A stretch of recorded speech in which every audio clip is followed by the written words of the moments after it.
Okay, we're live. Hi, Nat. How are you? Good, Rob. How are you? Good. Not too bad, thank you. So I think Um, this is episode. I think so. I think it's episode 5, 6. We've just been. I think we've lost count. 1, 2, 3, Yeah. 4, 5. So we're up to episode 6. Woohoo! Cool. We are only going to have a short one tonight because it's only the Yeah. two of us. Yeah. So of course, before any show, you and I have a catch up, have a chat, blah blah blah. One thing that we both agreed on that we're going to talk about tonight's topic next, but we just want to say this that we've said basically in every show that men's issues and men's rights and MRAs and whatever label you want to put on to this side of the fence, we support all genders. We support all races, all sexes, all sexual orientations. There's no limit to what we want to support. There might be personal views where, and I'll be upfront about it. This non-binary stuff, I've read up about it. I've watched clips on it. Everything. I still just believe there's two genders. That's my personal choice. But it's not to say I'm not going to address you in the pronoun that you want to be identified with. I'll respect that, whether I agree with it or not. And it's not about imposing our will on others. This is the key. And to me, it's very much about fairness, about being fair to all members of society. Identity politics uses the language of inclusion, but it is very much exclusionary, unfortunately. So we see, for example, with identity politics, people being told what they can and can't do based on their ethnicity, wearing certain clothes, even preparing certain foods. We haven't quite got to the point of them trying to stop people from eating certain foods based on their ethnicity, but I think we'll get there before long, within a few years. Do that. Yeah. So I mean that'll have an impact on restaurants and so forth. But anyway, that's very exclusionary, identity politics, and that's what we reject. Yes. So tonight's topic, Nick is just asking what the topic is. The topic tonight is consent, a topic close to my heart. Which is, I'm glad that, and before the show, I actually touched base with this. I hate the term because I think it's being forced onto us, and not even by it's being forced onto us by some movement of the term cisgender, but I'll use, or super straight. I'll touch base on that and say I'm glad that we are both of the opposite sex to have this conversation, and we're both cisgender. It really does irritate me. But I do think it's a hot topic right now. And as you said, it is close to home, and it's being close to home for us both, because as a female who, has, how can I say this without me sounding like the term greyhound, has had my fair share of sexual partners, let's just say. But you can start off, because I would really love to hear your side of the discussion. All right, no problem. So basically, a lot of people are still sort of behind the times in what's been going on with consent. A lot of people, even people who are sort of paying attention or call themselves feminists or paying attention to what feminism is doing, they're not really keeping an eye on it. Now, it used to be the case that campaigns were run here in Australia. Which part no means no, which part of no don't you understand was a very common saying. We'd actually had commercials on TV with that saying, and I think that most people in society would would agree that today a clear no is a stop sign, and that should be the end of that. But and it's something I want to make one historical point, but I think I'll probably put that to the side for now. But we've moved beyond that now. What we're now looking at is not no means no, but rather yes means yes. And this is something called affirmative consent. There's actually another category called enthusiastic consent, which is even worse. But affirmative consent basically says that that a sexual partner, and the reality is this is something that's only put on men. So the men have to understand that the woman is continuously affirming consent during sex. Now, there's a few problems with this. If the woman is supposed to be able, the man's supposed to be able to pick up non-verbal signals, but of course, down the track, what happens if he misunderstood those non-verbal signals? She makes an accusation of sexual assault, and he's then left in court having to basically argue. The onus is on him to then argue that he actually had consent. So it shifts the burden of proof. Now, we've also got, as I said, enthusiastic consent, which is in that the woman has to consent enthusiastically, just be very, very keen. Okay. Now, this is all meant to be non-verbal. Now, the problem, of course, is that consent can be withdrawn at any time. This is a really key point. Consent can be withdrawn at any time. So let's just say that a woman's being verbal and she says, she gives consent. Yes, I want to continue. Okay. She could withdraw consent in her own mind immediately afterwards, because remember, consent can be withdrawn at any time. The man is now committing sexual assault and he doesn't even know it. And if she goes away and makes a complaint in court, and makes a complaint and goes to court, he's then the onus of proof is then on him, to, as I said, to establish that consent was still there, even though she had withdrawn. She could go to court and swear in the box that she was that she had consented, that she had withdrawn consent, and that's what could be quite legitimate because she had in her own mind and she'd never told him. So shifting away from the requirement to tell someone no to expecting them to understand this consent, that this affirmative consent, is really a very, very dangerous precedent. And I just want to also point out that all of the discussion, all of it up to this point, has been about men accepting reading women's consent. There's been no discussion at all the other way. No. And this is something I actually I wanted to bring up, is the drunken one, where if she's drunk and you go home, you have sex, it is sexual assault or rape because she's drunk.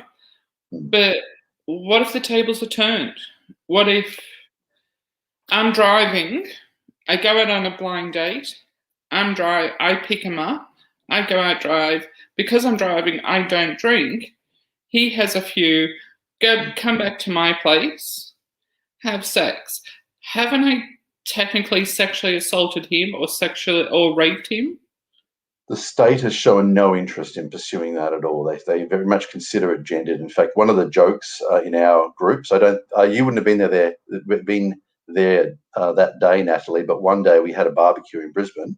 Natalie, of course, is in Melbourne. So one day we had a barbecue in Brisbane, and one of our female members took a drink of alcohol. And of course, the joke was that she'd immediately lost any ability to sort of, any sort of consent or any agency at all. Because apparently, as far as the state is concerned, as soon as a woman consumes alcohol, she loses all agency. But men, not so much. But that's automatically making me the victim. If I have an alcoholic drink, I'm the victim right there and then. Trust me, I've said yes whilst I've been drunk, and I've said no whilst I've been drunk. I mean, I really don't drink that much, but The problem is, because of the situation as it is now, and the willingness of the state to just assume that a woman has lost control, because there's no reliable way of testing how there's no, as far as I know, any legal definition for being drunk. or any reliable way. You can test alcohol in blood alcohol, but different people respond differently. So you can't reliably say how a person was responding. And it seems that the state has been too willing to accept that women lose control when consuming a small amount of alcohol, which means men have to be very, very careful how they interact with women who have had any alcohol at all. And they certainly shouldn't go to bed with them because it's too dangerous now. That's the point we've reached. But again, it's putting females automatically as a victim, and where I'm not a victim, you know, right this minute, I'm not a victim. I mean, I'm in a lot of pain, but I'm definitely not a victim. We often joke that feminists have a very poor opinion of women because they're always trying to set up systems to protect them from the world rather than treating them as adults. There are some parts that I agree with, like no means no. So yes. if I'm turning around and saying we all agree with that, no means no. That's a mainstream Western view at this point. Right. Yep. Everybody agrees with that. If during the act I start feeling uncomfortable or it's going in a direction that I don't want it to go in, no means no. And trust me, I'm a big enough of a bitch that when I say no, they know it's no. And it stops right there.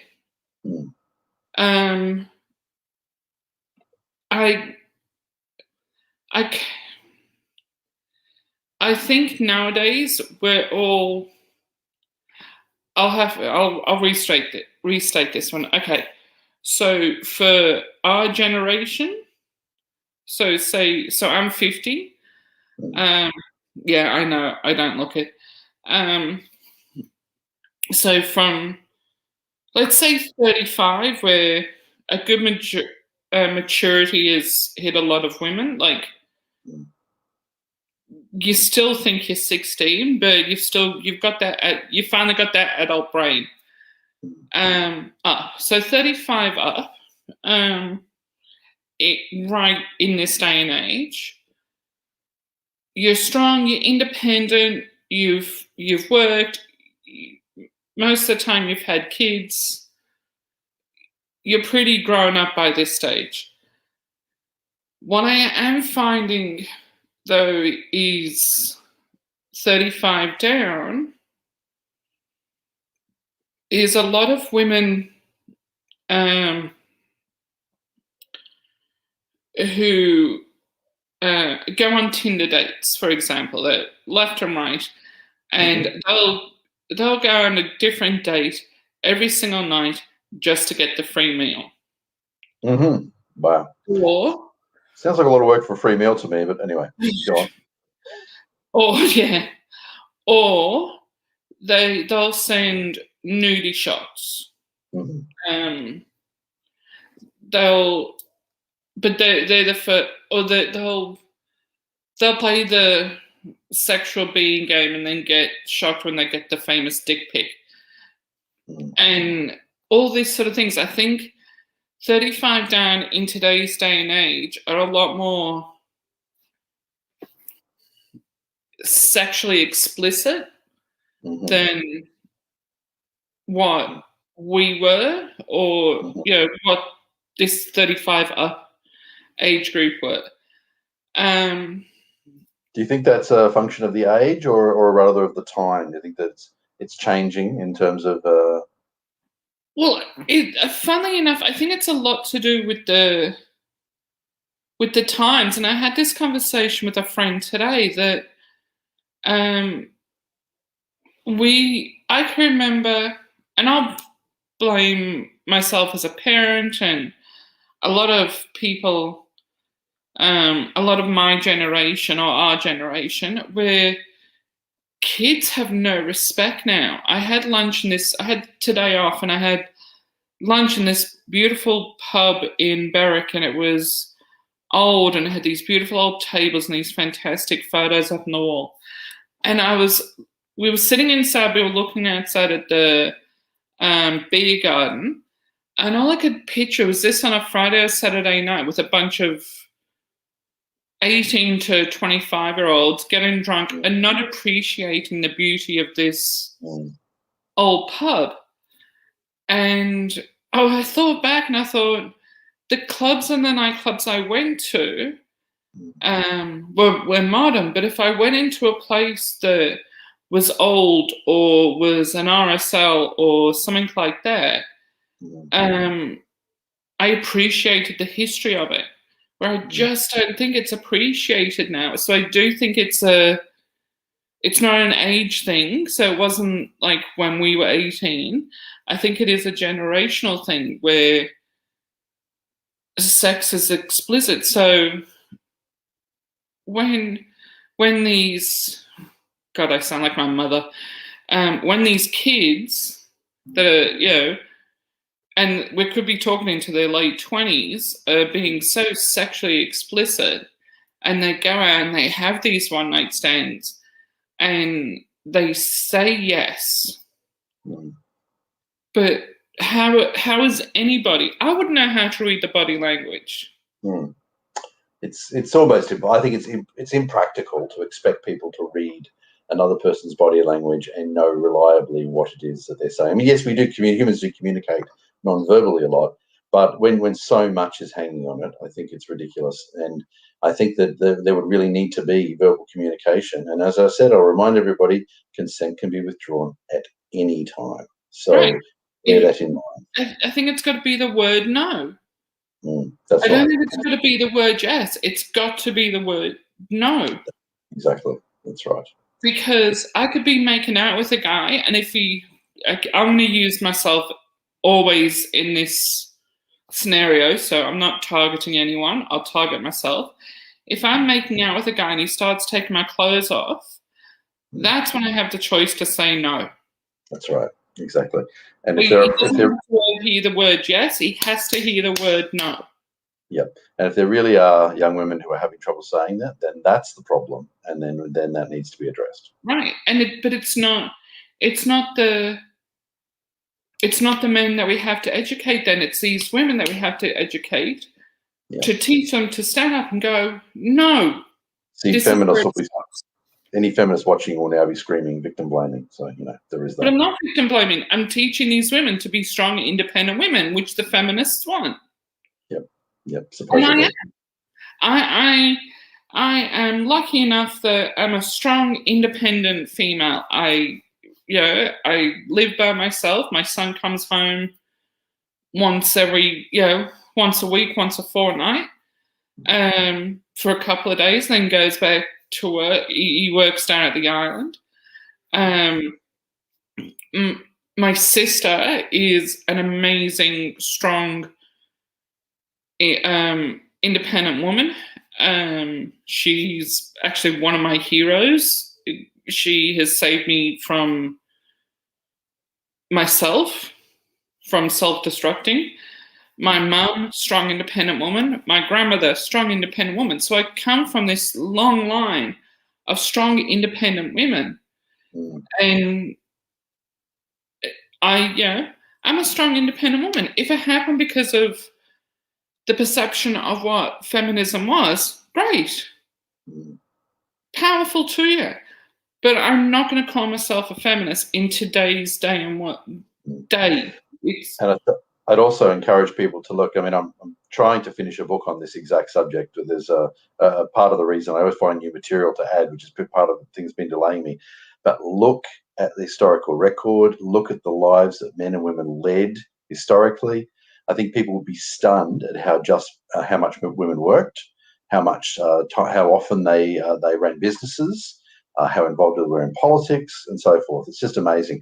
And feminism really just infantilizes women, and especially claims that until recently, women couldn't do anything at all. And they do this because if they didn't, feminism paints itself as having rescued women, but there has to have been something to rescue them from. So they claim that women were oppressed, and then they were recently freed.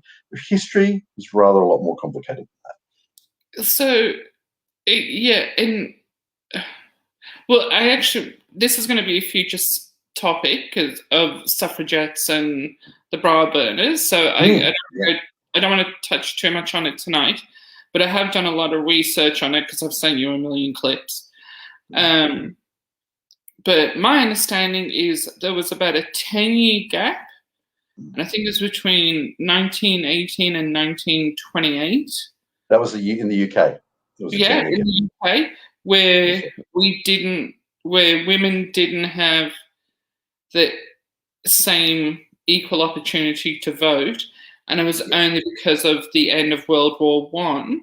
Yeah, in fact, women over 30. So, to give everyone a quick rundown, so basically, voting rights until the 19th century were pretty much tied to property.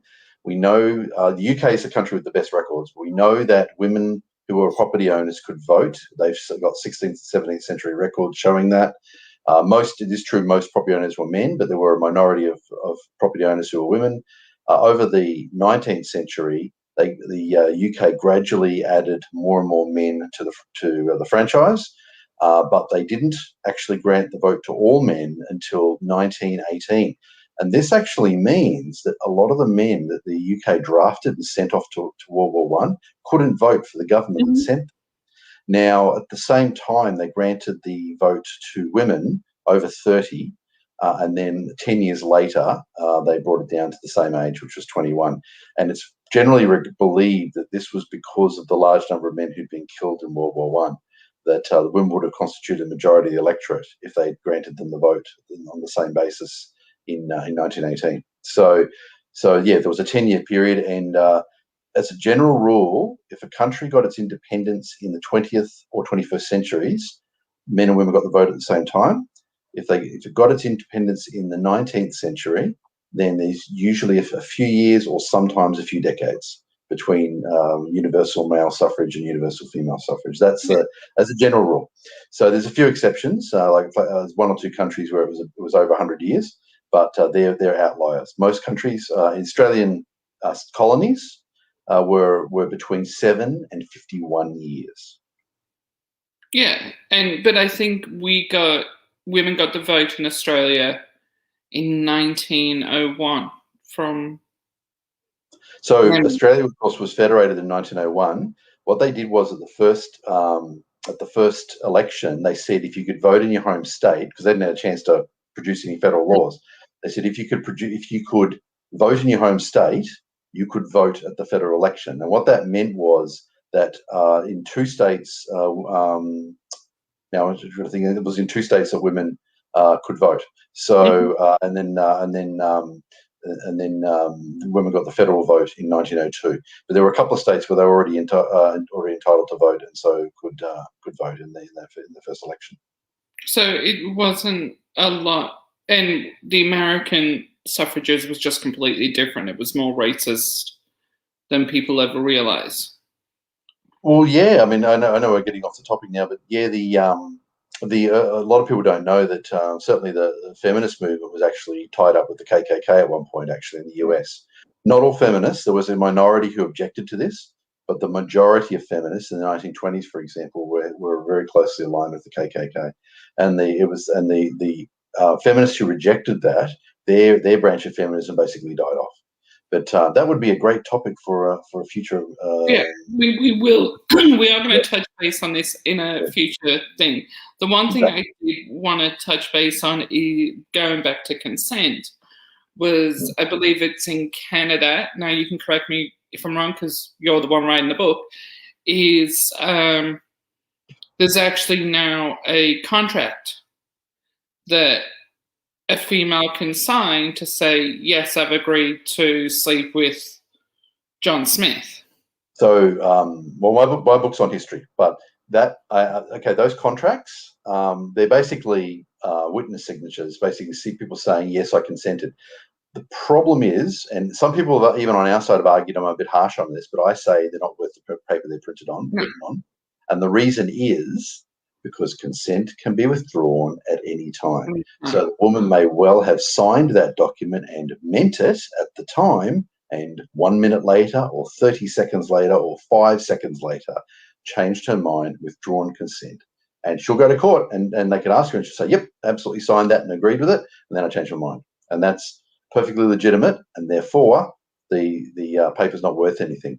The key, though, is she has to, at the moment, make it that clear. But if we shift into an affirmative consent, then she will no longer have to notify the man of a change of status, of a withdrawal of consent. Because it is going back to that one thing that I said before, is that we have to teach our girls and our women to say no. If they're uncomfortable, say no. And it's not victim blaming. It's actually teaching women to have the strength within them to say, no, I feel uncomfortable, stop. Whether it's before or during, if it goes in a different direction, stop. Now, there is such a thing as assertiveness training. Speaking of which, and we're going off the topic a little bit again, but the so-called wage gap, which is really an earnings gap, there is a difference between average earnings for men and average earnings for women. It's largely a result of choice going right back to primary school. But one interesting thing they found was that at the same level, in jobs where people negotiate their own salary, like or salary positions, knowledge workers, that sort of thing, they did find a difference where women were generally negotiating salaries that were lower than men. But what was interesting was they found that it actually correlated with the psychological characteristic of assertiveness, not with gender. And when they gave assertiveness training to these people, the difference largely went away. So what's really happening there is, on average, women are not being as assertive when they're negotiating salaries as men are in, say, IT positions, senior IT positions and so forth, and they're coming out with lower salaries. So anyway, so we're getting back to, comes back to assertiveness training, and there's a lot to be said for that. But I think that's what it is.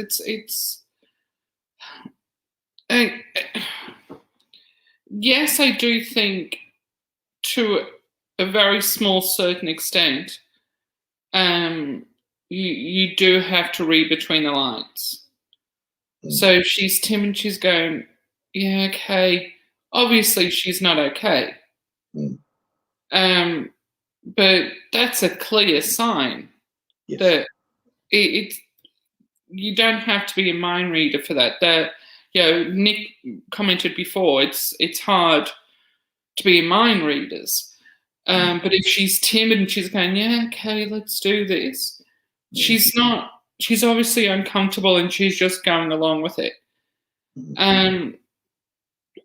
But it still is, as you said, it's that assertive training. If we can teach women to be more assertive rather than men to be less masculine, because I love masculine men. Give me a man with hair on his chest, do not wear gold medallions, just saying. But, all these metrosexuals, it's like, if I wanted to be a lesbian, I would. Be a strong man. One point I wanted to mention, you mentioned Canada earlier, and there was a particular point that just reminded me while you were saying those things before. One of the things the High Court in Canada has ruled, and a lot of Canadians don't know this, and it's actually quite a problem, is that they've ruled that any consent that was granted ceases at unconsciousness. Now, that on the surface, that may seem to be a good thing, and perhaps in some situations it is, but there's an interesting problem that's arisen that some people actually wake their sexual partners with sexual activity, right? Now, it may be the case that a woman says, oh, yeah, I'm fine with that, no problem at all, and the man does. In Canada, he's sexually assaulting her, because even if she consented to being woken in that manner, as soon as she falls unconscious, the consent is voided as far as the Canadian courts are concerned. So if he proceeds to wake her up with sex, he's actually raped her. And the fact that she consented before she went to sleep is irrelevant. Now, how many cases of this go to court?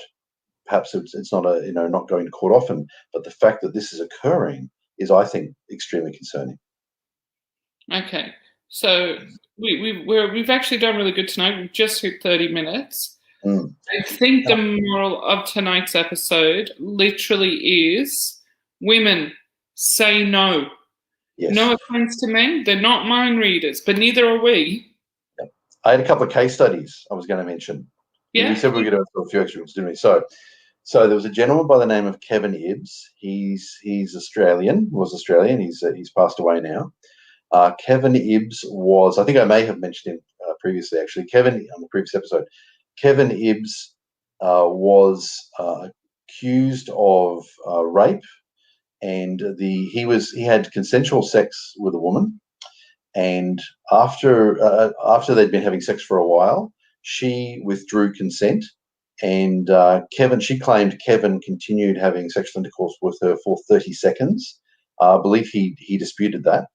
But anyway, he did agree that they'd been having consensual sex before that. He was convicted of rape and spent 4 years in prison.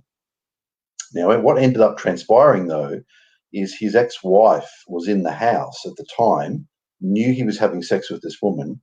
The woman and his ex-wife had actually conspired to get him out of the house.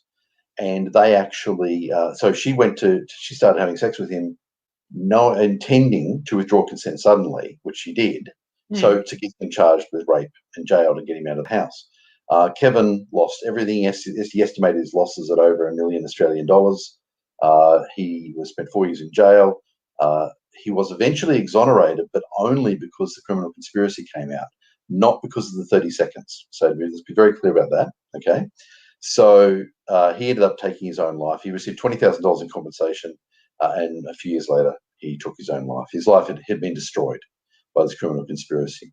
But the key is it all rested on 30 seconds. Now ponder that for a moment. 30 seconds, 4 years. Okay? Now there's another boy, Mahmoud Babi, I believe is how his name is pronounced, in the US. He was having consensual sexual intercourse with an adult woman. She withdrew consent. Now, in this case, it appears to be a genuine withdrawal of consent. She changed her mind. She no longer wanted to have sex. Remember, he's underage, right? She claims he continued for 5 to 10 seconds. I believe he disputed that. He was also convicted of rape and went to jail. 5 to 10 seconds. Okay? So when I say consent can be withdrawn at any time, right, I mean it. These are cases that have happened under our current law where we're talking seconds, right? So if you're a man and you're with a woman and she withdraws consent, cease activity immediately. Because if you do not, you could go to jail. You might go to jail anyway, right? Imagine how this will be when we're in an affirmative consent jurisdiction. How? With the American one, it reminds me of that scene on the Red Pill with the young boy who was, I'm going to say raped because it's not sexual assault, by his female teacher. She went to jail but had his kid and came out, and he, who was underage, had to pay child support. Yes, that's right. That's very common. The same thing is why wasn't this woman who was an adult, why wasn't she charged with statutory rape? Exactly, and in the case of Mahmoud Babi, the woman presumably should have been as well, because she was an adult woman having sex with a child who couldn't consent. Exactly, that's right.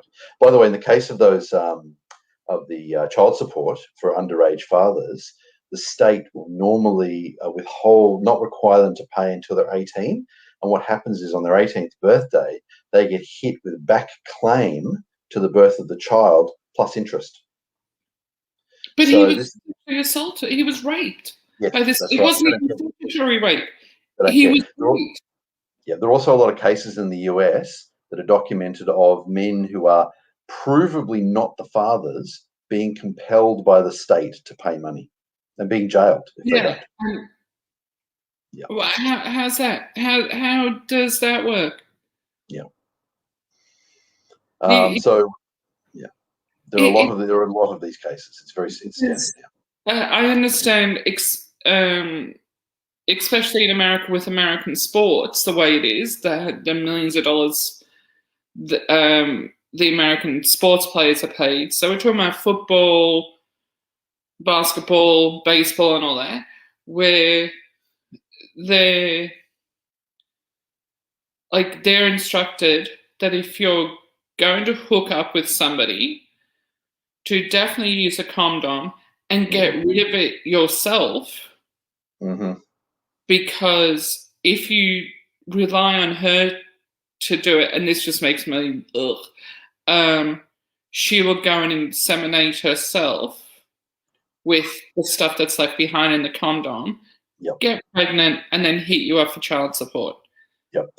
Men, as a general rule, certainly throughout the West, and really, and this is generally true everywhere these days, men are assumed to have surrendered any control of semen once it leaves their body. And in one US court, it was ruled to be a gift. I thought that was a cute wording. He gave her a gift. Now, I believe in that one, it was into a condom, and she then self-impregnated with the semen left in the condom. And the courts ruled he'd given her a gift. It's crazy. But that's it. It's like he hasn't given. No, he hasn't given consent. For men, consent to sex is consent to parenthood. For women, it isn't. That's virtually universally true now. For men, consent to sex is consent to parenthood.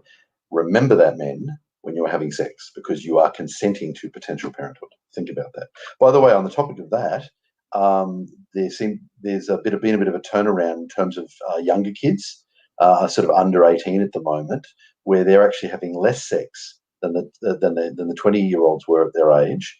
And there seems to be a general turnaround where the current generation coming up, who aren't yet able to vote, seem to be a lot less, late teens, for example, are less inclined to engage in sex early in life. Now, the question is why.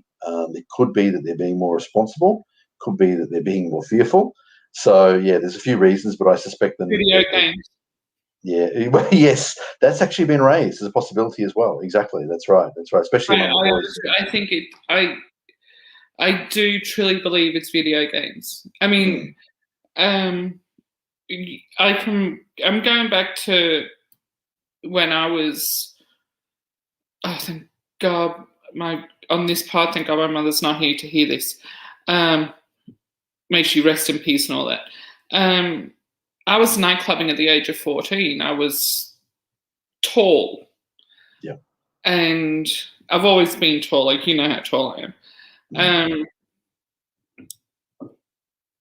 I know. I was nightclubbing at 19. I won't say what age I lost my virginity, but let's just say, yeah,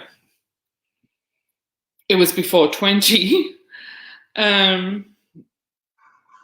I find it very. We had 4 TV channels. We had the cinemas. We did have video stores. That was great new entertainment, and we had, maybe Nintendo, and you had like 3 or 4 games, and back in that day and age, and I'm sounding old, is they weren't very good. No, they were like $30, and it would take you one day to get to the end. Okay. And $30 back then was like you could go out on a date with $30. Yep. God, I sound old. But I think because we were outside a lot more of the time, it was that old saying of, we didn't need a phone, we didn't need a watch. It's like you came inside when the street lights came on. And I think because we had that, Gen X were actually lucky that we got brought up in a time where there was black and white TV, and then there was color TV, and then there was computers and video games, and then internet. So we've had the whole range of it, where we've been trained in it all. Where the generation before us might be able to use a computer, might be able to use the internet and everything and have all of it, but we've actually lived the whole thing. But when we were teenagers, we were like, I can remember bonfire night. You used to go down the beach and have bonfire night and let off firecrackers and all of that, and just all these going out, whether it was to a nightclub, but we had blue light discos and nightclubs, and we went out to dinner with our family, and it was at the local Pizza Hut and local Chinese restaurant, where I think kids now have got video games where they talk to people. Incredibly immersive. That's right. That's right. You've got Netflix, you've got Amazon Prime, you've got Disney, you've got all these different streaming channels. But I can remember when, in the 90s, when cable hit us, Foxtel and all that. And that was like, oh, wow. But after having it for a week, I'm like, oh, wow. It's the same stuff repeated over and over again. Where with these streaming channels, you watch what you want to watch when you want to watch it. Yep. And I think that's where nowadays, where they're not being more responsible, they're not being more this, there's just more to do at home than what there was when we were kids. I think yes, that has been raised, the possibility, and I think there's probably there's a good argument for that, actually. And interestingly enough, more generally, a lot of countries are actually starting to show a declining birth rate. That's true even in the developing world, which is something that's all happened over about the last 10 years, and that's something that a lot of people weren't expecting. So technology may well be a significant factor in this. Feminists like to claim it's the education of women that's the cause of that. I've looked into it. I honestly can't see any research that actually says that. It's one of several things that occur at the same time. They like to claim that's the cause, of course, but I suspect it's more, if anything, education across the entire society. I think just to tag onto this before we go, I think there was the documentary, is The Inconvenient Truth, where he discusses the population growth in the last 100 years. And you see it from like 1950, where it's just like this, it's just like this. And then from like 1980, it just sort of shot up out of nowhere. And if it's coming back down, in the 1950s to the 1960s, we were still being responsible. Women weren't having the freedom of sex that we had in the freedom of love from the 70s and like the 80s of like, woohoo, I can have sex and nobody's, I'm not going to be called an SLUT. And then in the 90s, everybody was just doing it by then. I don't think it's an education thing, because we knew then, I mean, in the 80s, we had AIDS, where it was like, what was the old saying of like, whoever you're having sex with, you're having sex with everybody they've had sex with, everybody they've had sex with. So I don't think it was an educational thing. We had that in the 80s. We knew we could get pregnant. We knew we could get STDs, and there was now AIDS on the plate. I do think it has literally come down to technology, internet. I mean, we didn't have this. What we're doing now, we didn't have it. With the education is what happens is when people urbanize, they stop working on the farm, they live in a city, they get jobs in the city, they commute, and they tend to have less kids. And part of the reason is because kids get more expensive too. So on the farm, kids are essentially a resource to help you farm. We've seen that back to thousands of years. But when you're in a city, kids are kind of actually a cost sink, as it were. And so you end up going from 7 to 2. Yeah, so I've gone from, like, my son's now 22. He texted me yesterday morning, said he's coming home for a few days. And the first thing I thought is, I've only got food in the fridge for myself, go and do some online shopping for him. Yep. Which I did. So that cost me more. That's and right. He's 22, but I'm still his mum, and I'll still make sure there's food in the cupboard for him. Exactly. That's right. People are driven to be parents. We want to be parents, but we end up people are urbanized. Generally, the parents of 1 or 2 kids rather than many. Yeah. Okay, so we've hit the 45-minute mark. That's as far as we want to go. Perfect time to stop. Yeah. So, as usual, hit like and subscribe from down below if you're on YouTube. If you're on Facebook, just do whatever you have to do on Facebook. We're going to be doing this show. So the end of daylight savings is coming up, I believe, at Easter. So Rob and I will be talking about times then, whether will be 9 o'clock our time or 8 o'clock our time. Because right now we're an hour difference. Exactly, because I'm in Queensland and we don't have daylight saving because the curtains would fade. Yeah. The cars get confused. That's right. I believe they actually do get confused. They do that. That one's actually true. Yeah, that's right. We thought it was the same joke as the curtains fade, but then we found out that one's actually true. That's right, yes. Well, thank you very much, everyone. Yep. So we'll next week, we don't know what's happening, whether it's a special guest. Rob and I will talk about that during the week, or what the topic's going to be. But as you can see, we've got a huge range of topics coming up. From cancel culture, the history of feminism. We've got special guests of Paul Elam, who I'm proud to say is going to join us. I might just go a bit gaga for the first, I don't know, half an hour, so you guys will just have to chat. But I am really enjoying doing this. My sister posted up something really lovely and emotional, supporting what we're doing.